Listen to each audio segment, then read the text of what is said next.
was referred to the Committee on Public Works, so I welcome this investigation. Nung panahon po ng kasagsagan ng habagat, pumunta rin po tayo sa Macabebe, sa Pampanga, at doon po tayo nakiisa sa mga kababayan po natin doon, hanggang tuhod, hanggang bewang, hanggang dibdib, no? Papunta pong Masantol, mula pong Macabebe, pataas ng pataas po yung tubig. Doon po sa kanila, ang sinasabi nila, kami po dito kailangan ng malaking pondo talaga, no? In fact, may JICA project, may Korean project po doon, at malaking proyekto po yun. At yung isang tanong ng mga opisyal po doon, sa mga lugar na talagang flood-prone, parang kulang po yung naibibigay. Pero sa mga lugar naman na parang wala namang baha, bakit merong mga flood control? Yun o siguro yung isang magandang malaman po natin.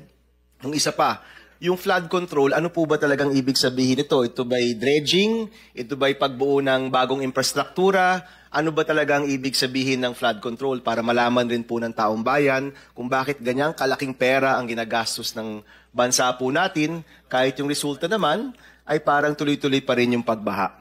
Nais ko lang pong dagdagan yung binanggit ni Senator Gatchalian pagdating po sa classroom. No? Marami po sa amin sumuporta dun sa hearing on classrooms. Yung kakulungan po sa classroom ay dihamak maliit pa sa flood control budget ng taong ito. Yung sinasabing 50 years to do, 50 years to accomplish, or 5 years to accomplish, sa totoo lang po, mas maliit pa yun kesa sa buong flood control budget ng isang taon. No, Mr. Chairman, yung 350 billion or 500 billion na binibigay sa flood control, mas malaki pa po yun sa kailangan natin sa lahat ng classroom na kakulungan sa ating bansa. Kaya kung dito po sa ating hearing at pagkatapos po nito sa budget ay mabawasan ang mga ghost project o mabawasan yung mga flood control na hindi naman kailangan, ako po sumasang-ayon sa Chairman of Finance na ilagay na lang ito doon po sa ating classrooms na alam nating may makikinabang kaagad. Ito pong habagat, 4,000 ang classroom ayon po sa DepEd ang naapektuhan. 732 ang nawasak, 726 yung major damage, 2,600 yung minor damage. Sa lahat po ng mga classroom na yan, ang pinaka-apektado po ang ating mga kabataan. At siguro po bilang panghuling statement, gusto ko lang pong ulitin, ang lalaki ng mga perang ito. Billion-billion, trillion-trillion, ang lalawak, ang lalaki, pero sa kaduluduluan ng lahat po, pag nababaha, ang pinaka-vulnerable po sa atin, ang pinaka-naapektuhan. Mga magsasaka, mga trabahador, mga workers po natin, mga estudyante, mga kabataan, mga kababayan po natin na kailangang gumising araw-araw, magtrabaho at lusong pa rin sa baha. No? Yan po yung pinaka-apektado dito po sa problema ng baha. Kaya suportado po natin ang komite at ang investigasyon pong ito para malaman natin saan ba talaga napupunta ang bilyones na nakalagay sa flood control budget. Maraming salamat, Mr. Chairman. Thank you, Senator Bam. The last for the opening statement is Senator Amy. Yes, thank you very much. And with apologies to our chairman, inasikaso ko muna yung mga barangay at mukhang ihahabla na naman sa Korte Suprema ang kanilang eleksyon. Ganun pa man, andito ako, pinagpilitan na makahabol. Unang-una, tulad ni Ex-Secretary Mark Villar, pinagpipilitan ko, alam na ni Secretary Bonoan ito, itong master plan, hindi naman tayo nag-uumpisa sa wala. Kasama po kayo noong 1978 dun sa Metro Manila Flood Control. Alam natin, noong panahon ni GMA, meron na naman, kasama na naman sina Architect Palafox dun sa flood control, tungkol naman sa Ondoy. Kaya't alam natin na tumataginting pa rin yung Parañaque Spillway at yung mahiwagang dredging ng Laguna de Bay na kahit kailan sa 1.4 trillion na ginagastos natin ay hindi napopondohan.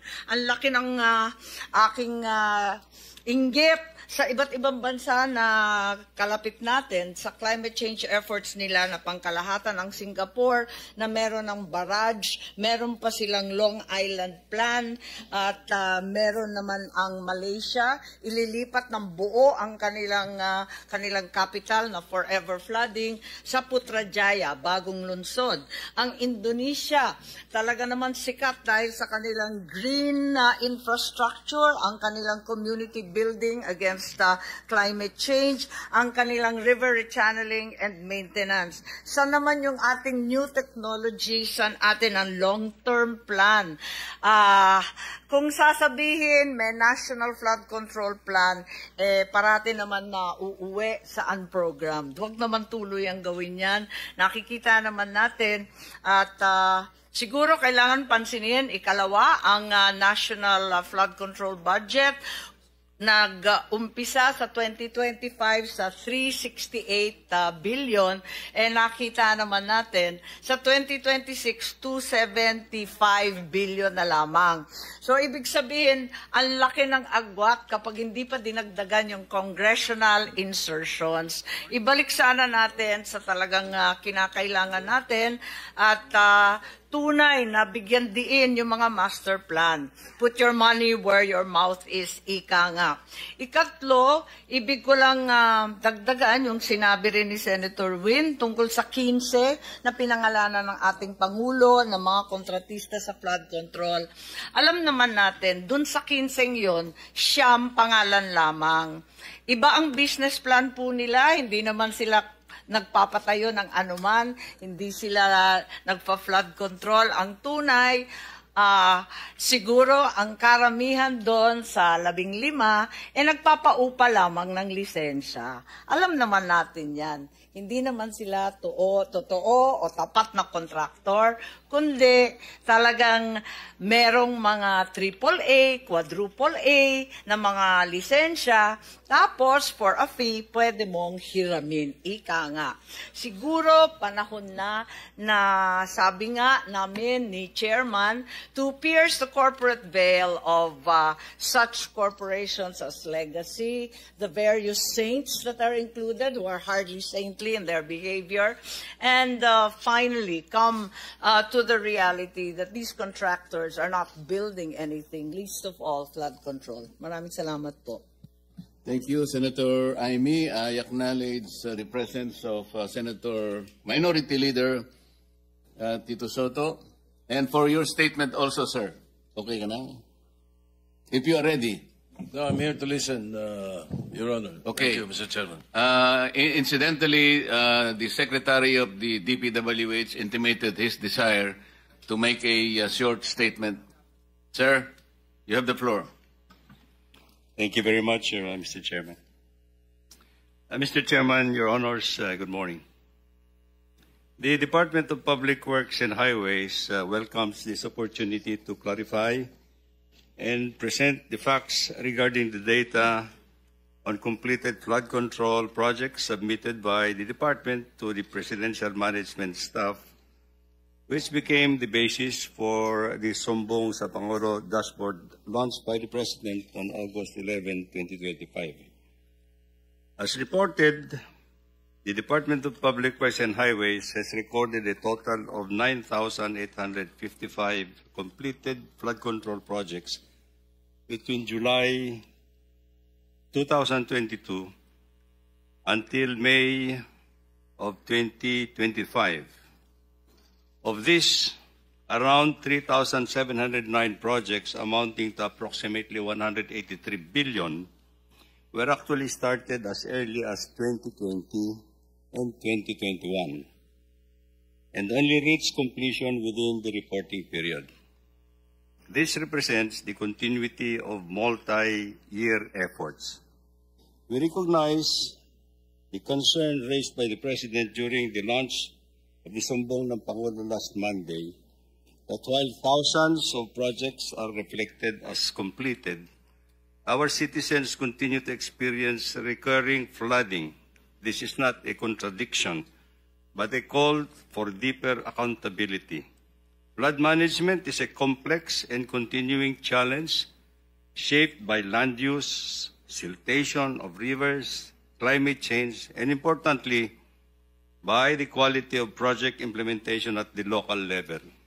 In fact, delegated authority for projects up to 150 million rests with district engineers, which makes proper oversight and accountability all the more critical. In response, Mr. Chairman, I have directed the Bureau of Quality and Safety and the Internal Audit Service to deploy inspection teams. These teams are already on the ground in Regions 3, Region 4A, Region 4B, Region 5, and Region 7, validating and ensuring compliance.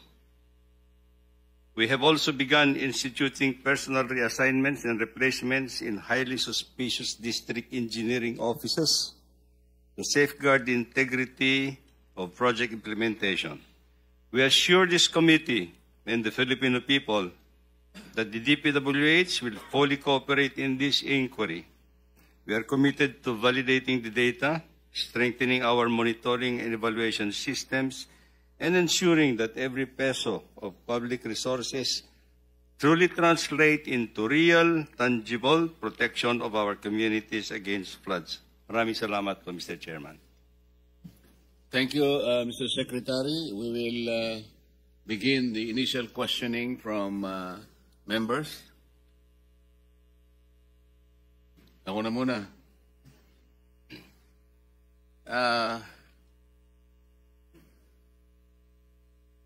Mr. Secretary,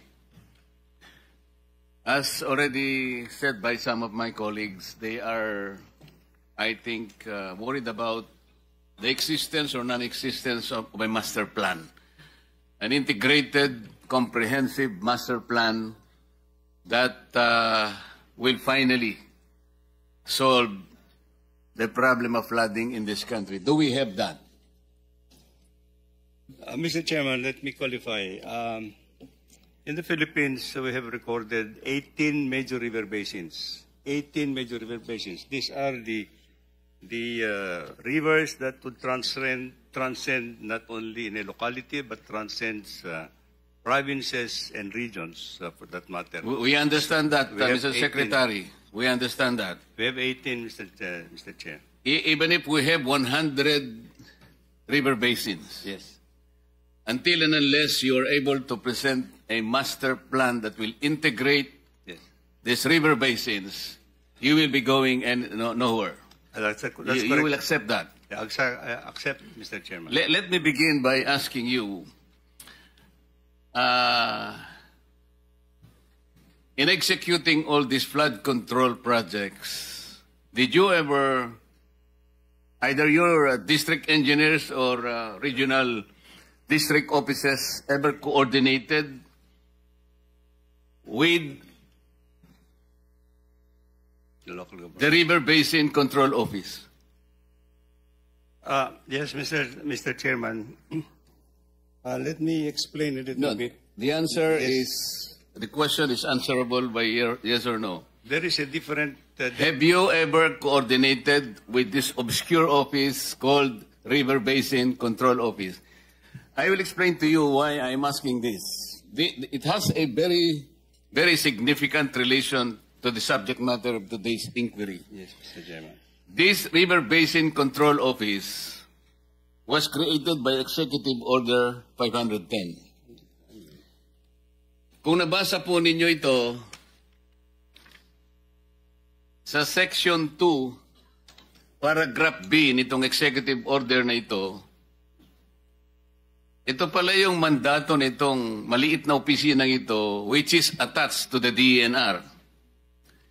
Together with the Department of Public Works and Highways and the National Disaster Coordinating Council, develop a national master plan for flood control by integrating the various existing river basins and developing additional plan for components as needed. Isipin po natin, kaya sabi ko po sa inyo kanina, kahit 100 river basin ang babanggitin nyo sa amin, until and unless they are integrated with one another, which is the mandate of this office, walang mangyayari.